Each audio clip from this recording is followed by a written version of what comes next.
안녕하세요. 정치를 보다 채널의 정보석입니다.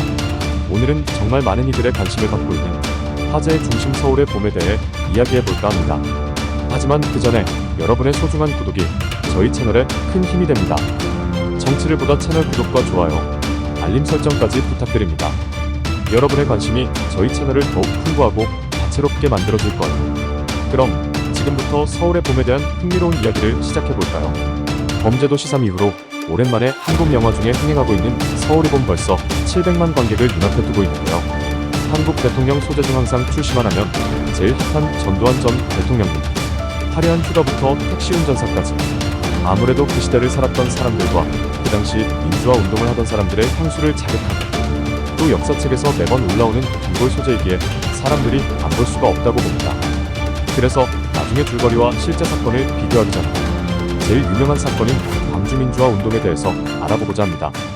1980년의 대한민국 한반도에는 긴장과 열기가 흐릅니다. 박정희 대통령 암살 이후의 혼란과 권력 공백이 국가를 흔들고 있었죠. 그리고 여기에 전두환과 군부 세력이 등장합니다. 마치 영화의 클라이막스 장면처럼 말이에요. 시계를 조금 빠르게 돌려 1980년 5월로 가봅시다. 광주 시내는 뜨겁습니다. 대학생들과 시민들이 거리로 쏟아져 나와 계엄령 확대에 항거합니다. 이들의 외침은 뜨거운 열정으로 가득 차 있었죠. 민주주의를 위해 독재에 맞서자. 하지만 광주의 거리는 이내 전쟁터로 변모합니다. 계엄군은 무자비하게 시위대를 진압하려 들고 시민들은 이에 맞서 싸웁니다. 구호가 외쳐지고 돌이 날아다니고 고무총알과 최루가스가 공중을 가득 메웁니다. 광주의 거리는 마치 영화 속 한 장면처럼 혼돈 그 자체였습니다.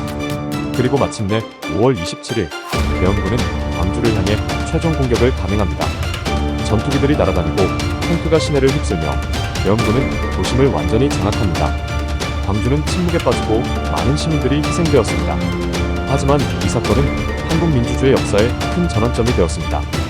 광주 민주화 운동은 독재에 맞선 시민들의 용기와 희생을 상징하며 이후 민주화 운동에 큰 영향을 미쳤습니다. 오늘날 광주 민주화 운동은 한국 민주주의의 발전에 있어 중요한 이정표로 남아있습니다. 또 반대측에서는 이렇게 이야기를 나누는 사람들이 있을 겁니다. 광주 사태 사실은 조금 달라 라고 그들은 주장합니다. 이들 중 한 사람이 말합니다. 그때 광주에서 일어난 일 사실은 북한의 사주에 의한 폭동이었어. 또 다른 사람은 고개를 끄덕이며 말합니다. 그래, 그때 군부가 진압한 것은 과도하긴 했지만 필요한 조치였어. 나라의 안정과 질서를 위한 거였으니까. 이들의 눈빛은 굳건합니다. 민주주의, 그 당시에는 국가안보가 더 중요했어. 한 사람이 말을 이어갑니다. 맞아, 그게 바로 실질적인 국익을 위한 선택이었지. 이들은 그 시대의 정치적 혼란과 불안정을 강조하며 그 어두운 시대에 국가의 질서를 유지하기 위한 어려운 선택이었다고 주장합니다.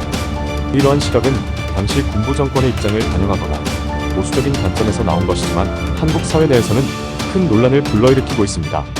이렇게 역사적 사건에 대한 해석은 때로는 드라마처럼 다양한 시선과 목소리로 가득 찰 수 있습니다. 하지만 중요한 것은 이 모든 해석과 주장이 역사적 사실에 기반해야 하며 지속적인 연구와 논의를 통해 진실을 밝혀야 한다는 점입니다. 그렇게 오늘 서울의 봄 영화 속 이야기에 들어가기 전 광주 민주화 운동에 대해 살펴봤습니다. 각양각색의 시각과 의견들, 여러분은 어떻게 생각하시나요? 이상 정보다 채널에서 정보석이 전해드린 소식이었습니다. 여러분의 생각과 의견을 댓글로 남겨주세요.